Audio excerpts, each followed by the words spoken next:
Good evening, Doomsday Prepper community. My name is Sarah Hochstetler. I live in Phoenix, Arizona, and well, you know what?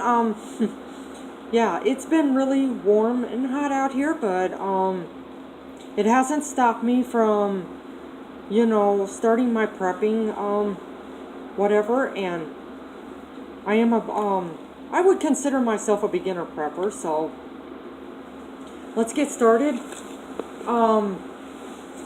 I want you all to know that I am preparing for a nuclear blast, so although the threat of all-out global thermonuclear war has diminished a lot, the threat for a nuclear attack hasn't, because terrorists could still get a hold of a improvised device in the 10 kiloton range, and that's as powerful as the bomb that hit Hiroshima, so it still could kill thousands of people.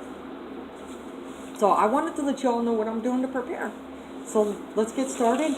But first of all, I want to be open and honest. I am in a wheelchair because unfortunately I had 2 serious falls and have some spinal cord damage. So in my L4 and L5. But anyhow, this is my bug out bag, my 72-hour bug out bag. It's a tactical field line bag. I got it from Big Five for $40, and so let's get started. Now, in this area right here, I'm not going to pull everything out, but this is my BV sack. I have some work gloves in here in case I gotta put up a shelter so that I don't get my hands all scratched up. I have a 25-degree thermalite reactor in here. It's a almost like a cloth sleeping bag liner. So I've got my down jacket in here, and I've got a pair of socks, and I do have a hat and gloves in here somewhere. So, but like I said, I'm not going to pull everything out of there because it is really tough to get it back in there. So, but I just thought I would show you guys what's in there. Okay, now the next thing that my next compartment right here, what I have is things like my emergency food. And what you see in here is an emergency food ration bar. There's about 3 days worth there. And I got some extra non-perishable food snacks in here that I can have with it if necessary. So, and just have that extra calories. And what you see here is my emergency water. I have 12 pouches in here that weigh just a little over 4 ounces. I have in here my survival kit. And I have things like my multi-tool pocket knife. I've got some paracord right there. Super glue, an emergency whistle, some duct tape, and some matches, and a fire starter right there that sparks, and I've got a magnesium stick right there. So if I had to, I could take my knife and just strike it. So there's actually, in this stick right here, there's actually 2 ways to start a fire, and I got my matches. And I've got an emergency fish hook line right here. I've got a little bit of aluminum foil, and I have an emergency rain poncho in here. And what you see right here is my emergency BV sack. And so if I had to, I could stick that inside my military BV sack if I needed to add some warmth, along with my thermalite reactor, Sea to Summit. Okay, next here you see another emergency blanket.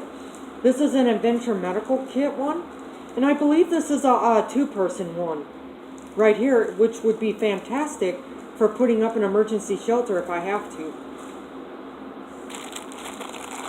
Here what you see is a hygiene kit. I've got some hand sanitizer wipes in here I can clean up with. I've got Kleenexes. I got a toothbrush, small tube of toothpaste, and What you see right here is threader floss. And the reason is because about 6 months ago, I had a bridge put in. And you got to use a special type of floss when you're flossing. Something that is very, very important is emergency documents. And as you can see right here, I've got the old Civil Defense logo on here. I just like that old school logo, so it's now FEMA, but you know, you could still refer to it as Civil Defense, but you know, you would rather actually have to you know, tell people that it's FEMA. So okay, I've got an extra pair of sunglasses. I've got an extra bandana here, and I am going to add a ultralight emergency. Actually, I got an ultralight backpacking towel, and I just haven't added it, so you can also use that to clean up. What you see right here is actually a solar power cell phone charger. And so let's just say the power goes out for several hours or some days. I could actually charge this up using the sun, because we do live out here. There's lots of sunlight, so that shouldn't be a problem. And then that way I can keep my cell phone charged up and, you know, whatever. Okay, prescription medications, very important that you have those. Now, for my spinal cord issues, I take muscle relaxers, and I've got a few pain meds here, and I also have Seroquel because I am bipolar, and when it all hits the fan, nobody wants to be without their prescription meds, so, you know. I've got some Ben's bug spray here, and since I am an asthmatic, I've got inhalers. Now, I do have extra prescriptions on paper, so, you know, and that's very important to keep as well. And if you wear eyeglasses like I do and should be, you always want to have an extra pair of glasses. And I do have a soft water bottle here with water in it, and a carabiner that I can just clip onto the outside of my bug out bag. And lastly, I have this nice trauma kit right here.